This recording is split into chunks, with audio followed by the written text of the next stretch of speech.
Don't even think about selling your house until you can answer these 5 questions. Undeniably, this is about the best sellers market we've ever seen in history. Even better than last year in 2021, and that was a crazy seller season. We have multiple offers on every property that's listed, people showing up all cash or a loan with no appraisal contingency, and buyers are fighting to get a home under contract, and you can't believe what your neighbor just got for their home. So you're asking yourself, should I sell my house now? Let's dive into the 5 questions you need to answer before you even think about selling your home. Hey there, Christian Walsh, real estate agent with Wire Associates. We've been there since the beginning, helping buyers and sellers and tenants and landlords make the best decisions during these crazy days. This video is based on discussions we're having with our clients right now. And I know some of you out there, the newcomers of this channel, are gonna say, hey, well, you're a real estate agent. Of course you're gonna say sell. Well, welcome to the channel. This is your first time here. And of course, we don't recommend that to everybody. We're there to help our clients make the best decisions on timing when it makes sense for them to sell. There are nuances to every situation, and it's helpful to run through these questions to see what makes sense for you. And remember, we can't give tax or legal advice, but for the most honest and up-to-date real estate advice, subscribe to this channel. The number one question we get when talking about selling in the housing market 2022 is, where would I go? So sellers, this is an obvious one, but you have to figure out where you're gonna go. The actual sale of the house will move way too fast if you don't have a plan in place. So this is where you need to do some brainstorming and think. It could be time to move into a bigger home or to downsize. If you're going to do those things, you need to see what inventory is out there and figure out a way to make it happen. We have some content coming to help you figure out how to buy and sell in the same market. You may find that now is the time to cash in your chips, put your money in some sort of investment account and rent somewhere else. You can even find a vacation rental somewhere else. And still others are going to want to make a bigger move. This happens here in California, where folks decide, okay, I'm going to take my money, I'm going to move to Idaho, I'm going to move to Phoenix, I'm going to move to Tennessee. That may be your decision as well. You are going to need some guidance to make sure that you can find something on the other side. So stick around and we'll make sure we got you covered there. And don't forget, you're going to need a plan B, C, and maybe a plan D just in case when you get your home on the market, but it'll make you feel much better when all those offers are rolling in and you're about to go under contract. You need to know where you're gonna go. Are you afraid of leaving money on the table?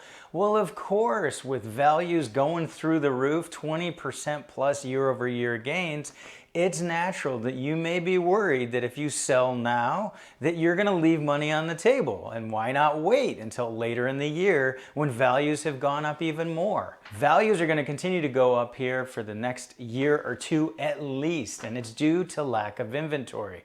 We will see, though, that the increase in values will start to slow. As interest rates increase, we're going to see a slowing in demand as fewer buyers can qualify, and we will see more sellers put their properties on the market. This is what happened in November 2018 when values hit almost 5%. We saw an increase in the number of listings and we saw a decrease in the number of offers written.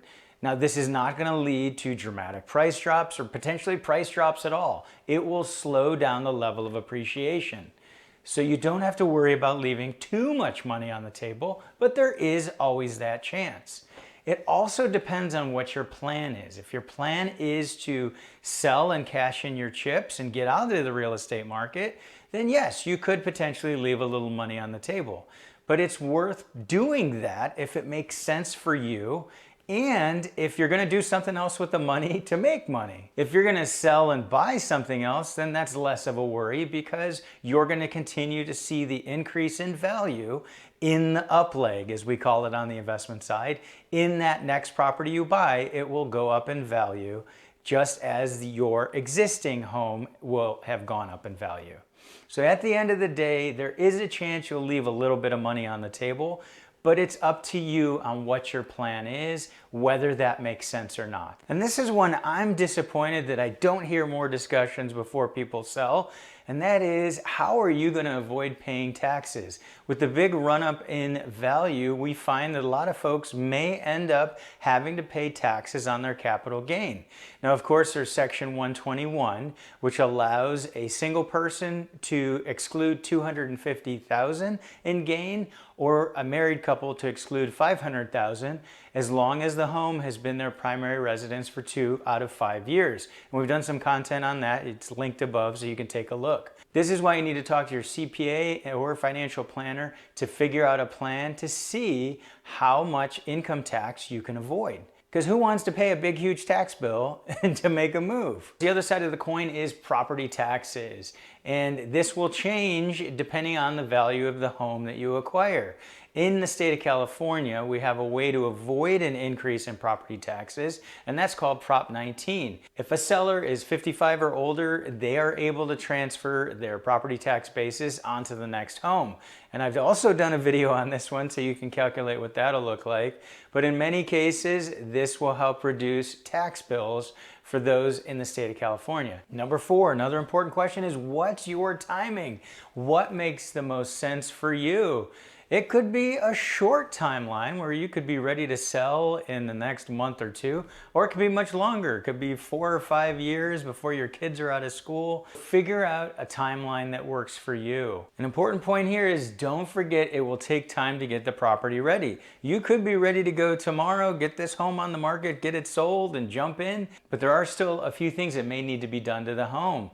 In some cases, if you do just some minor things, cleaning up the interior a little bit, decluttering, maybe some landscaping or painting, even that can make a difference. It may also be worthwhile to do some bigger updates to the home, and that's where you're going to work with number 5 to figure that one out. Bear in mind that it may not be the physical structure of the home that needs to get ready. It could be other things like code violations from the HOA or issues related to tax liens or on title to the home. So that's all part of getting it ready for the sale. So figure out the timeline that works for you and get started. That's why we tell our clients, if it doesn't make sense to sell now, don't worry about it. Just live in your home and live your schedule, live your life.